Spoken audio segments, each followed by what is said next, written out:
Assalamualaikum warahmatullahi wabarakatuh. Halo semua, selamat sore. Perkenalkan, nama saya Siti Lailatul Nur Fadila dari kelas Paralel B. Saya akrab dipanggil Dila. Pada kesempatan sore ini, saya ingin memaparkan mengenai penerapan Bayes Theorem pada kehidupan sehari-hari, di mana saya menganalisis alasan mahasiswa baru mengalami homesick. Sebelum lanjut ke latar belakang pemilihan kasus saya, NPM saya yaitu 250320100069. Latar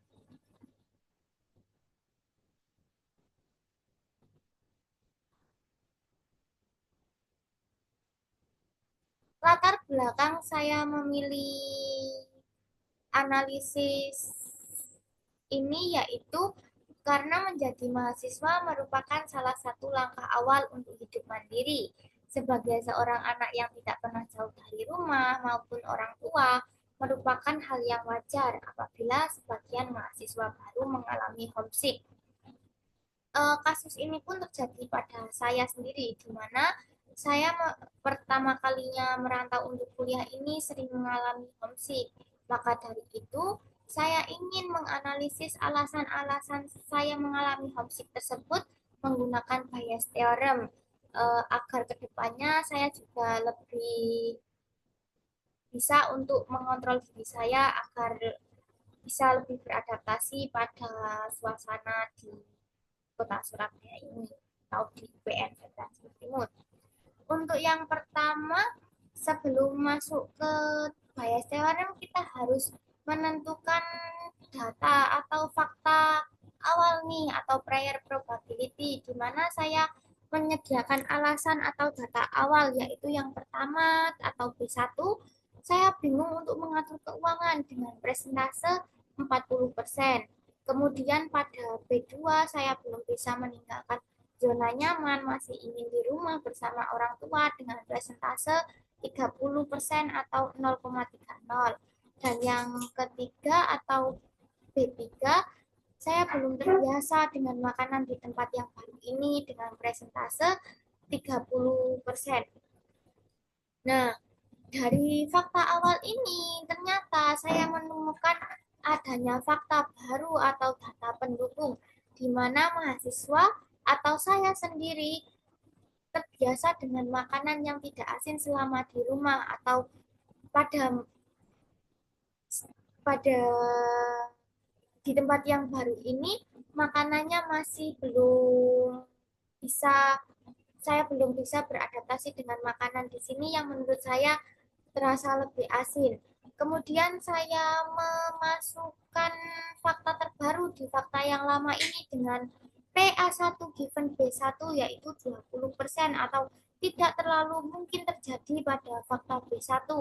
Kemudian PA2 given B2 yaitu 0,30 atau 30% mungkin saja terjadi pada fakta B2 dan PA3 given B3 yaitu 0,70 atau 70% dan sangat mungkin pada fakta B3 di mana saya atau mahasiswa belum terbiasa dengan makanan yang ada di tempat baru ini.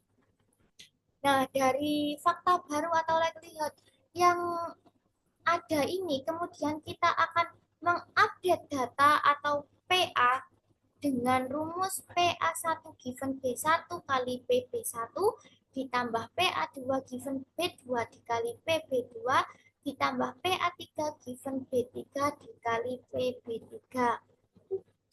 Kemudian kita akan masukkan angka-angkanya nih teman-teman, di mana PA1 given B1 ini 20% atau 0,20 dikali PB1 0,40 ditambah PA2 given B2 0,30 dikali 0,3 dikali PB2 0,30 juga ditambah PA3 kali PA3 given B3 0,70 dikali dengan PB3 yaitu 0,30. Dari perkalian ini didapatkan hasil 0,08 ditambah 0,09 ditambah 0,21. Kemudian PA dijumlahkan mendapat 0,38. Setelah mengetahui fakta baru atau fakta terupdate dari keseluruhan fakta yang lama ditambah fakta yang baru tersebut, maka kita akan masuk ke dalam rumus Bayes theorem, teman-teman, atau kita akan mencari posterior probability-nya dengan menggunakan rumus PB given A sama dengan PA given B dikali PB dibagi PA. Di mana pada PB1 given A sama dengan 0,20 dikali 0,40 dibagi 0,38 diperoleh hasil 0,21 atau 21%. Kemudian pada PB2 given A sama dengan 0,30 dikali 0,30 dibagi 0,38 sama dengan 0,24. Kemudian pada PB3 given A sama dengan 0,70 dikali 0,30 dibagi 0,38 sama dengan 0,55 atau 55%. Nah, setelah mengetahui data awal, kemudian ada data terbaru, kemudian kita update data awal dan data terbaru itu menjadi sebuah data paling baru, kemudian kita telah menentukan posterior probability-nya, maka kita akan menarik kesimpulan nih, teman-teman. Dari slide-slide sebelumnya kita dapat mengambil 3 kesimpulan. Yang pertama, pada prior terbesar atau pada fakta awal itu ada pada fakta B1, yaitu mahasiswa atau saya sendiri belum bisa mengatur keuangan dengan persentase sebanyak 40%. Namun, karena fakta di B3, fakta baru di B3 sangat tinggi, yaitu 70%, di mana fakta tersebut adalah saya terbiasa dengan makanan yang tidak terlalu asin di rumah, maka posterior yang diperbarui menjadi sangat tinggi untuk B3, yaitu 55%.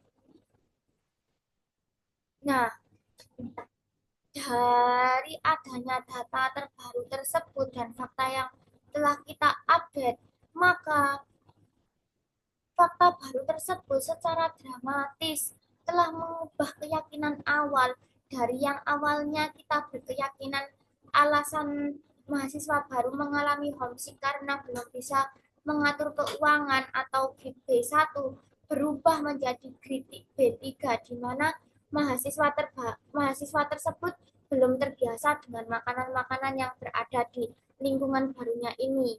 Artinya, Bayes theorem ini dapat mengubah keyakinan seseorang dari awalnya yang A menjadi yang B dengan fakta atau data terbaru yang bisa ditambahkan.